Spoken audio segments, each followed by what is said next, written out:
കൂടുതൽ വിശദീകരണത്തിനൊന്നും ഞാൻ നിൽക്കുന്നില്ല. ഡോക്ടറോട് ഒരു കാര്യം ചോദിച്ചറിയാൻ വന്നാണ്. ചോദിച്ചോളൂ. ഉണ്ണിയുടെ മരണം സ്വാഭാവികമോ അതോ വളരെ കരുതിക്കൂട്ടി ചെയ്ത ഒരു കൊലപാതകമോ?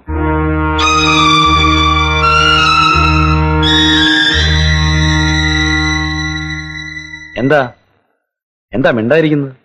ചോദിച്ചതിനോട് പറയൂ. നിങ്ങളെന്താ എന്നോട് ഇങ്ങനെയൊക്കെ ചോദിക്കുന്നത്? എങ്ങനെ ചോദിക്കണം? മെഡിക്കൽ റിപ്പോർട്ട് നിങ്ങൾ വായിച്ചതല്ലേ? ഒരു ഡോക്ടർ വിചാരിച്ചാൽ റിപ്പോർട്ട് എങ്ങനെ വേണമെങ്കിലും മാറ്റി എഴുതാമല്ലോ. നിങ്ങൾ പോലീസ് ഉദ്യോഗസ്ഥന്മാർ എഫ്ഐആർ തിരുത്തി എഴുതി ഇങ്ങനെയൊക്കെ ചെയ്യാറുണ്ടോ? ചിലരൊക്കെ ചെയ്യാറുണ്ട്. എന്നാൽ ഞാൻ അങ്ങനല്ല. നിങ്ങളും എന്നെ പോലാണെന്ന് ഉറപ്പിച്ചു പറയാമോ? മനസ്സിലായില്ല. പണവും സ്വാധീനവും ഉണ്ടെങ്കിൽ ഏത് കൊലപാതകവും നാച്ചുറൽ ഡെത്ത് ആവും. ഐ മീൻ സ്വാഭാവിക മരണം. ഡോക്ടർ, ഉണ്ണിയുടെ മരണം ഒരു സാധാരണ മരണമാണെന്ന് എനിക്ക് വിശ്വാസമില്ല. ഉണ്ണി മരിച്ചതെങ്ങനെയാണെന്ന് നിങ്ങൾക്കറിയാം. നിങ്ങൾക്ക് മാത്രമേ അതറിയൂ. പക്ഷെ ആരാണെന്ന് പറയാൻ നിങ്ങൾ ഭയപ്പെടുന്നു. ഇല്ല, എനിക്കൊന്നും അറിയില്ല. സ്വന്തം പ്രൊഫഷനോട് ഒരല്പമെങ്കിലും ആത്മാർത്ഥതയുണ്ടെങ്കിൽ എന്താണ് ഉണ്ടായതെന്ന് പറയും. എനിക്കൊരല്പ സ്വൈരം തരൂ പ്ലീസ്. ഈ സ്വൈരക്കേട് മനസാക്ഷിയുടെ കുത്തലാണോ അതോ എന്റെ പരുഷമായ സംസാരം കൊണ്ടുണ്ടായതാണോ? ഞങ്ങൾ പോലീസുകാർ ഇങ്ങനെയൊക്കെ സംസാരിച്ച് ശീലിച്ചുപോയി. ഓക്കെ ഡോക്ടർ, രാത്രിയിൽ നിങ്ങളെ വന്ന് വിളിച്ചെഴുന്നേൽപ്പിച്ച് സ്വൈരം കെടുത്തിയതിൽ എനിക്കും വിഷമമുണ്ട്.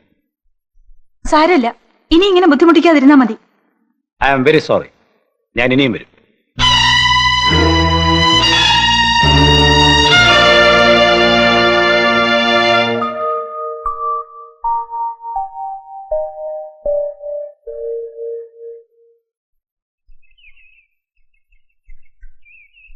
ഡോക്ടർ, ഇതെങ്ങോട്ടാ പതിവില്ലാതെ? ഒന്ന് വീട് വരെ. ഒരു മുന്നറിയിപ്പുമില്ലാതെ ഇത്ര പെട്ടെന്ന്? കുറച്ചു ദിവസമായില്ലേ നാട്ടിൽ നിന്ന് വന്നിട്ട്. അച്ഛനെ അമ്മയൊക്കെ ഒന്ന് കാണുമെന്ന് തോന്നി. ഈ പ്രായമായിട്ടും ഹോം സിക്നസ് വിട്ടുമാറിയിട്ടില്ല അല്ലേ? ഒരു സ്ഥലം മാറ്റത്തിനുള്ള ശ്രമമാണെന്ന് കേട്ടു. ആര് പറഞ്ഞു? ആ മുഖത്ത് എഴുതി വെച്ചിട്ടുണ്ടല്ലോ. ഡോക്ടർ, നിങ്ങൾ ഇപ്പോൾ ഇവിടുന്ന് പോകരുത്. ഉണ്ണിയുടെ കൊലപാതകി ആരാണെന്ന് കണ്ടുപിടിക്കുന്നവരെങ്കിൽ ഇത് എന്റെ ഒരു പേഴ്സണൽ റിക്വസ്റ്റാണ്. അക്കരയ്ക്കുള്ള ബോട്ട് പുറപ്പെടാറായി കാണും. ഞാൻ വരട്ടെ. ഡോക്ടർ, ഒരു ഗുഡ് ന്യൂസ്. അർദ്ധരാത്രിയിൽ പുറത്തേക്ക് ഇറങ്ങുമ്പോൾ സ്നേഹത്തിൽ പൊതിഞ്ഞ ശാസനയോടെ തടയാൻ നാട്ടിലൊരു പെൺകുട്ടി അമ്മ കണ്ടുവച്ചിട്ടുണ്ട്. ഞായറാഴ്ച പെണ്ണാണാൻ ചെല്ലണം നമ്മുടെ കത്തുണ്ടായിരുന്നു. അമ്മയുടെ ഇഷ്ടത്തിനപ്പുറം എനിക്കൊന്നുമില്ല. അമ്മയാണ് എൻ്റെ എല്ലാം. പിന്നെ വിവാഹം കഴിഞ്ഞ് ഒരു പുതിയ കാൻഡിഡേറ്റ് ചാർജ് എടുത്തു കഴിഞ്ഞാൽ അമ്മ ഡിഗ്രേഡ് ചെയ്യപ്പെടുമെന്ന് പറഞ്ഞു കേട്ടിട്ടുണ്ട്. പക്ഷെ ഞാൻ അങ്ങനല്ല. എന്റെ ജീവിതത്തിൽ അങ്ങനെ ഉണ്ടാകില്ല. സമരവും ഭരണവും ഒത്തുകൊണ്ടുപോകുന്ന പോലെ അമ്മയോടുള്ള സ്നേഹത്തിന്റെ മാറ്റു കുറയാതെ തന്നെ പുതിയ ലൈഫ് പാർട്ണറെ 22 ക്യാരറ്റ് ആയിട്ട് തന്നെയാണ് സ്നേഹിക്കും. ഞാൻ കല്യാണം കഴിക്കാൻ പോകുന്ന പെൺകുട്ടിയുടെ ഫോട്ടോ അമ്മ അയച്ചു തന്നിട്ടുണ്ട്. എന്താ കാണണമെന്ന് പറയാത്തത്? തരൂ.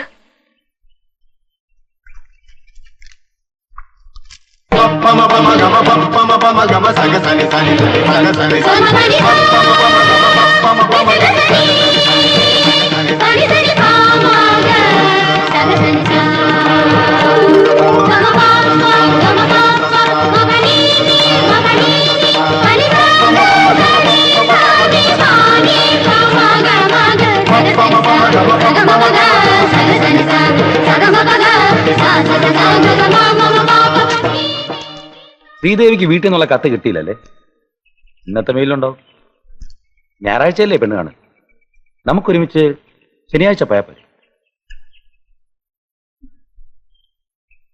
മതി. അങ്ങനെ നമ്മൾ ഒരുമിച്ചുള്ള ജീവിതത്തിന്റെ ആദ്യത്തെ അധ്യായം ഇവിടെ ആരംഭിക്കുക. പക്ഷെ ശ്രീദേവി, ഒരിക്കലും തുറക്കാത്തൊരു പുസ്തകം അവിടെ അങ്ങനെ അടഞ്ഞു കിടക്കുകയാണ്. ഉണ്ണിയുടെ മരണം. ഇനിയെങ്കിലും എന്നോട് തുറന്നു പറയാം.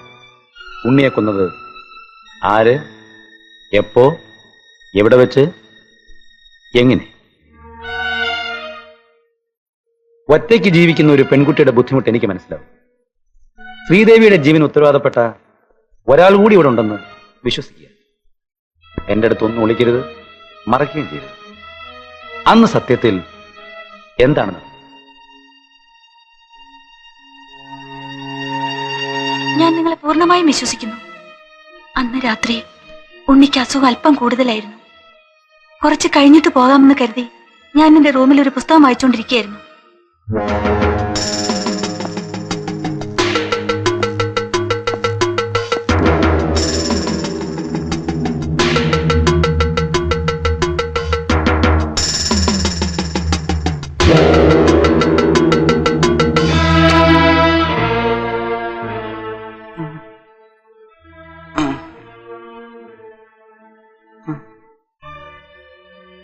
മുരളിയോ? എന്റെ പെങ്ങൾ പൂർണ്ണമായും നിന്നെ വിശ്വസിച്ചിരിക്കുകയാണ്. നാളെ അവൾക്ക് എന്തെങ്കിലും സംഭവിച്ചാൽ, നീ അവളെ ഇട്ടിട്ട് ഓടിപ്പോയാൽ, ഇതെല്ലാം ഓർത്ത് ഭയന്ന് കഴിയുകയായിരുന്നു ഞാൻ. രോഗിയായ നീ 6 മാസമോ കൂടി വന്നാൽ 1 വർഷമോ ജീവിച്ചിരിക്കുമായിരിക്കും. പക്ഷേ അതുവരെ ക്ഷമിക്കാനുള്ള ശക്തി എനിക്കില്ല.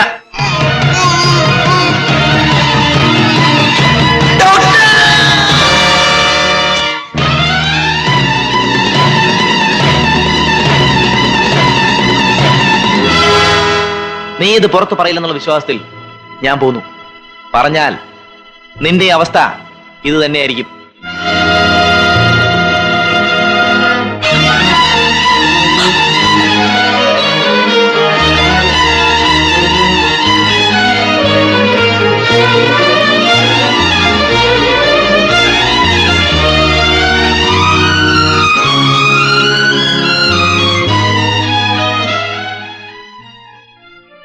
ഞാൻ റിപ്പോർട്ടിൽ എഴുതിയതുപോലെ തന്നെ ഹൃദയം തകർന്നാണ് ഉണ്ണി മരിച്ചത്.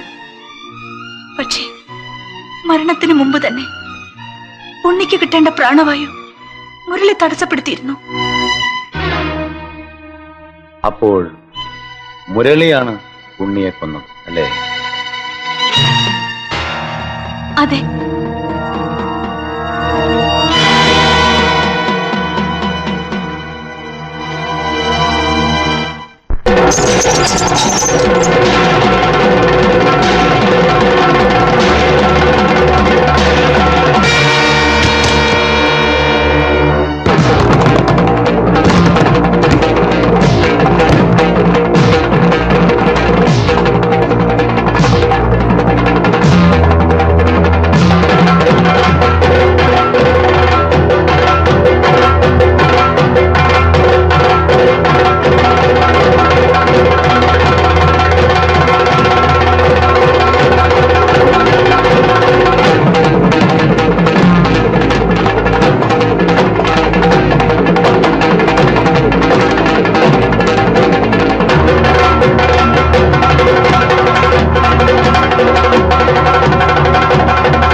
എന്താടാ മുരളി എവിടെ?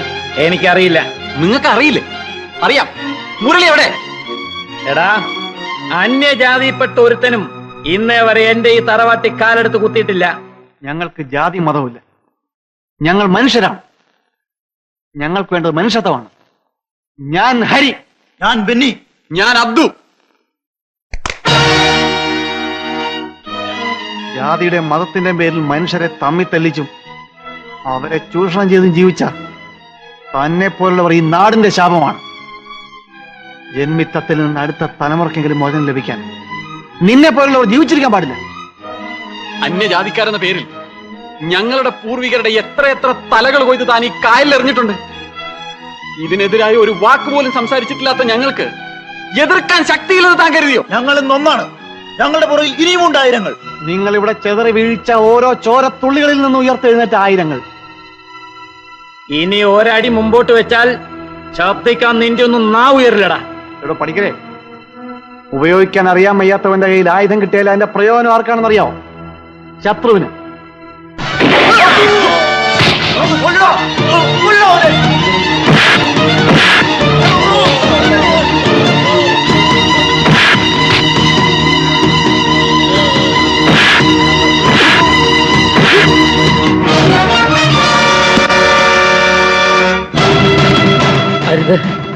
വേണ്ട.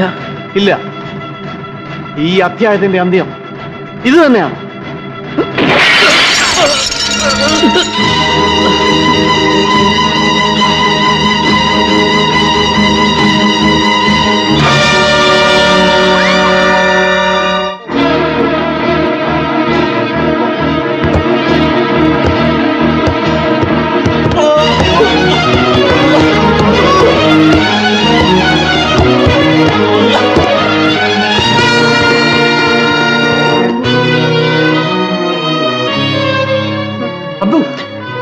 എന്നെ വിട്ടേക്ക്, മുരളി രക്ഷപ്പെടാൻ അനുവദിക്കരുത്. ഓ അപ്പൊ നീ എന്നെ പടത്തോങ്ങാത്തോളൂടാ. ഓ അവൻ രക്ഷപ്പെടരുത്. ഓ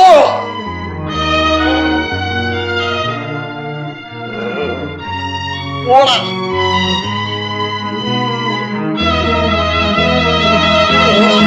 ഓ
മുറപ്പണ്ണിന്റെ അവിഹിത ഗർഭത്തിന് ആളിനെ ഉണ്ടാക്കാൻ ഇറങ്ങിയതായിരിക്കും. അല്ലടാ ചേട്ടേ?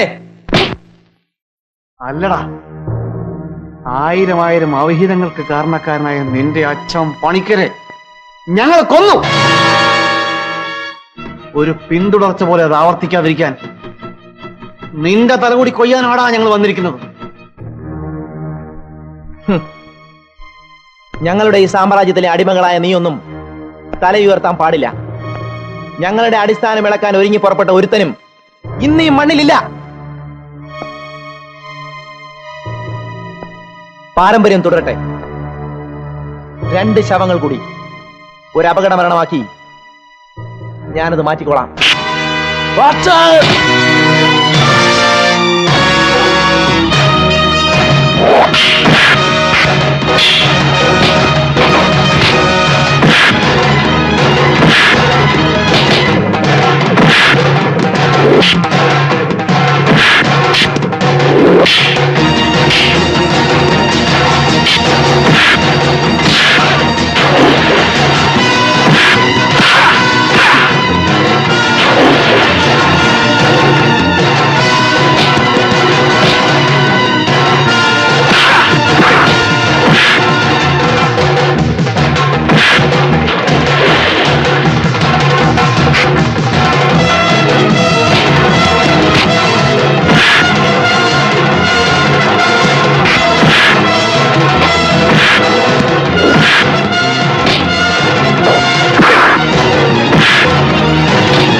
പോലെയോ എന്റെ ഉദരത്തിൽ പിറക്കാൻ പോകുന്ന കുഞ്ഞിനെ പോലെയോ ഈ നാട്ടിൽ ഇനി അനാഥ കുഞ്ഞുങ്ങൾ ഉണ്ടാവരുത്. ഇത് കാണുന്നവർക്കും കേൾക്കുന്നവർക്കും അറിയുന്നവർക്കും ഒരു പാഠമായിരിക്കട്ടെ.